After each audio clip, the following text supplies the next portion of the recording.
My name is Raquel. I've been painting in watercolor and some ink as well. Since I'm paralyzed from the neck down, I use a mouth stick with a brush attached to the mouth stick, and I have to do most of my work with my mouth stick. So can you talk a little bit about your injury? Sure. I was injured about almost a little over 20 years ago, just in a motocross accident where I was out with some friends messing around, and I'd hit something. I was going through some weeds, tall weeds, and so I didn't really see the terrain. And when I hit it, I flew up in the air, kind of over my handlebars. And when I landed, as soon as I went down, I just felt like I knocked the wind out of me, because I was just so concerned with trying to breathe. And what it was is I had shattered the fifth vertebrae and some of the fourth vertebrae in my neck, and that injured the spinal cord, permanently. And at that level, you are paralyzed basically from the shoulders down. You lose those muscles in your chest cavity to be able to breathe. I mean, I didn't even realize I was paralyzed. I was just trying to breathe. Once friends came up, they could tell that something was wrong, because I had broken my arm and I didn't even know it was broke. Then that's when, we had to call 911, and Flight for Life had to come in and take me to St. Anthony's. And then from there, I spent 3 months of rehab at Craig Hospital. Things just didn't quite work out the way you expected it to work out. And it was just like, okay, well, we'll move on to the next thing, which was basically painting. Now we've come full circle. Mm-hmm. So I was gonna ask, when you were talking about kind of the process of painting and how that goes for you. The nuts and bolts of it is, first I need to find a subject matter that I find interesting that I want to paint. If it's a female subject, then usually the pose or I tend to like long hair or whatever. For some reason, that's something that I always find interesting trying to paint. I have a mouse stick that has a pencil on it if I'm working traditionally, and from there I'll have to sketch it out. Maybe I might do a practice run with the pencil, then I'll do the actual pencil layout.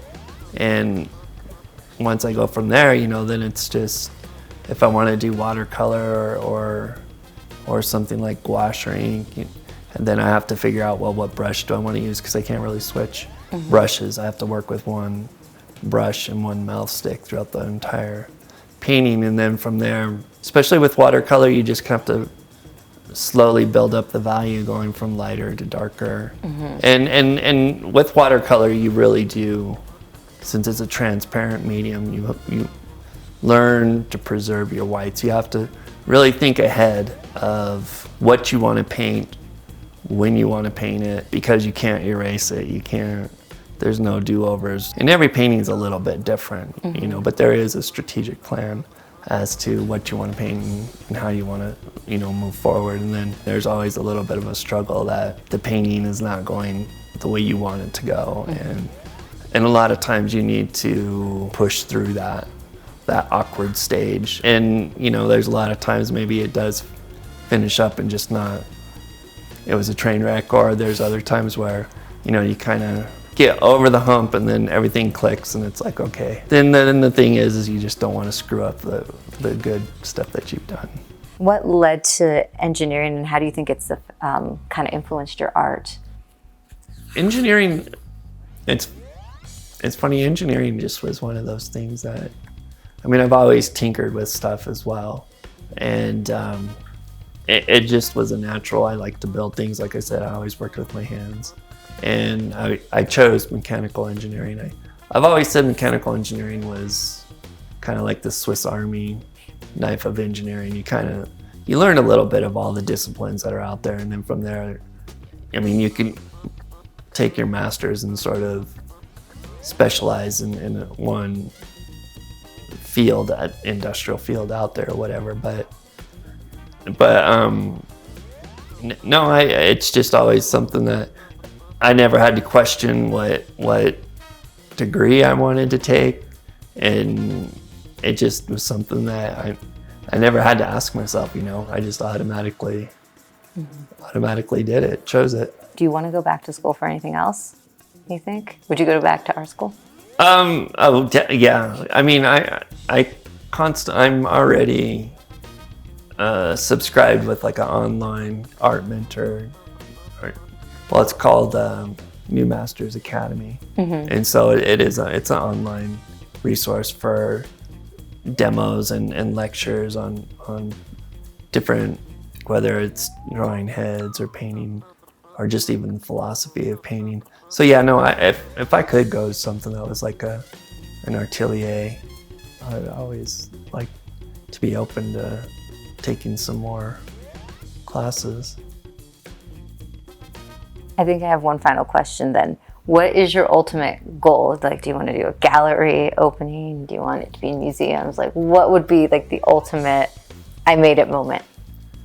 Yeah, I guess maybe being recognized by a lot of the people that I really admire right now, for them to be able to see my work and say, wow, that's really amazing how you're doing it, and doing it at such a high level.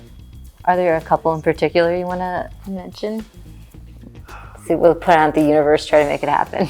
I mean, there's people, there's other instructors that I've kind of touched base with.